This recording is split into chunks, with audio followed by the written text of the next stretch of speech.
বেগম খালেদা জিয়া আমাদের সকলের জন্য আমি মনে করি যে তিনি এক ধরনের দৃষ্টান্ত, যে কিভাবে ফ্যাসিবাদের বিরুদ্ধে লড়াই করতে হয়। তিনি আপসহীনভাবে লড়াই করেছেন, কখনো দেশ ছেড়ে পালিয়ে যাননি এবং ফ্যাসিস্ট শেখ হাসিনার সাথে কখনোই আপোষ করেননি। সেই মানুষটি আজকে হাসপাতালের বিছানায়। আমাদের দলের পক্ষ থেকে বিভিন্ন জায়গায় দোয়ার আয়োজন করা হয়েছে। আজকেও যাত্রা বাড়িতে আমাদের দলের পক্ষ থেকে দোয়ার আয়োজন করা হয়েছে। আসলে আমাদের দোয়া করা ছাড়া আর কিছুই করার নাই। বাট আমার একটি জায়গা, আমি যেটি আগেও বলেছি, যে মহান আল্লাহ রাব্বুল আলামিন তাকে ততদিন দীর্ঘায়ু দান করুক যতদিন না পর্যন্ত শেখ হাসিনার ফাঁসি কার্যকর হয়।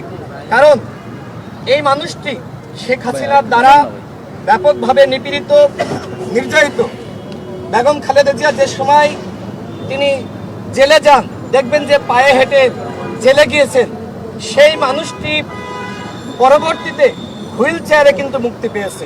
অর্থাৎ তিনি যে অসুস্থ এবং তাকে যে এই অবস্থায় আমরা দেখছি, এর জন্য একমাত্র দায়ী ভারতীয় মদতপুষ্ট শেখ হাসিনা সরকার। অর্থাৎ আজকে যে তিনি হাসপাতালে, আজকে যে তিনি অসুস্থ, এর জন্য শেখ হাসিনা দায়ী। আর এই জন্যই কিন্তু আওয়ামী ফ্যাসিবাদকে মানুষ ঘৃণা করছে। আমি সর্বশেষ বলতে চাই, আসুন আমরা সবাই তার জন্য মহান আল্লাহ রাব্বুল আলামিনের দরবারে দোয়া করি। দেশবাসীর কাছে আমার অনুরোধ, তার জন্য আপনারা বেশি বেশি দোয়া করুন। আজকে বিএনপি নেতৃবৃন্দ ইতিমধ্যে কিন্তু তার স্বাস্থ্যের অবস্থা জানিয়েছে, তার অবস্থা এখনো পর্যন্ত অপরিবর্তিত।